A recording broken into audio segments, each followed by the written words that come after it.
अस्सलाम वालेकुम नाजरीन, कैसे हैं आप? उम्मीद करता हूँ कि खैरियत से होंगे। मैं हकीम आबिद उस्मान आपको अपने यूट्यूब चैनल आबिद दवाखाना में वेलकम कहता हूँ। आज मैं आपको बताने वाला हूँ मुकव्वी बा के कैप्सूल कैसे बनाएं और उसको इस्तेमाल कैसे किया जाए। इस वीडियो में सारा डिस्कस किया जाएगा, लेकिन आगे जाने से पहले मेरे चैनल पर जो नए हैं चैनल को सब्सक्राइब कर लें, बेल आइकन को प्रेस कर लें ताकि नए आने वाली वीडियो आपको बर वक्त मिलती रहे।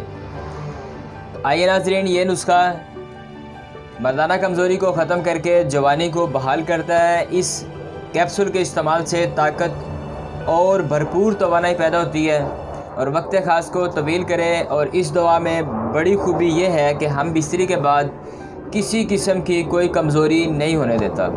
जो हज़रात एक बार हम बिस्तरी करके दोबारा तैयार नहीं होते, वो पूरे एतमाद के साथ इसको इस्तेमाल करें। इसके मुसलसल इस्तेमाल से शहवत और ताकत इतनी पैदा होती है कि जमा से बाज रहना मुश्किल हो जाता है। इसके इस्तेमाल से जरियान, एहतलाम, सूरत-ए-इंज़ाल जैसी तमाम अमराज ख़त्म हो जाती हैं। तो आइए नाजरीन, मैं आपको नुस्खा नोट कराता हूँ। सालब मिस्री 20 ग्राम, मूसली सफ़ेद 20 ग्राम, सालब पंजाब 20 ग्राम, अकरकरा असली 10 ग्राम, सालब दाना 10 ग्राम, तुखम काउच 20 ग्राम, मगज़ पंबा दाना 20 ग्राम, मरवरीद असली लेना आपने पाउडर और गुलाब से बना हुआ 5 ग्राम, मरजान पाउडर लेना आपने 3 ग्राम। तमाम अशिया को बारीक पाउडर करके 250 mg वाले कैप्सूल फिल कर लें। एक कैप्सूल सुबह नाश्ते के 1 घंटा बाद नीम गर्म दूध से और एक कैप्सूल 4 बजे गर्म दूध से 2 टाइम इस्तेमाल करें। इसमें एक ख़ास बात और बताना भूल गया हूँ मैं,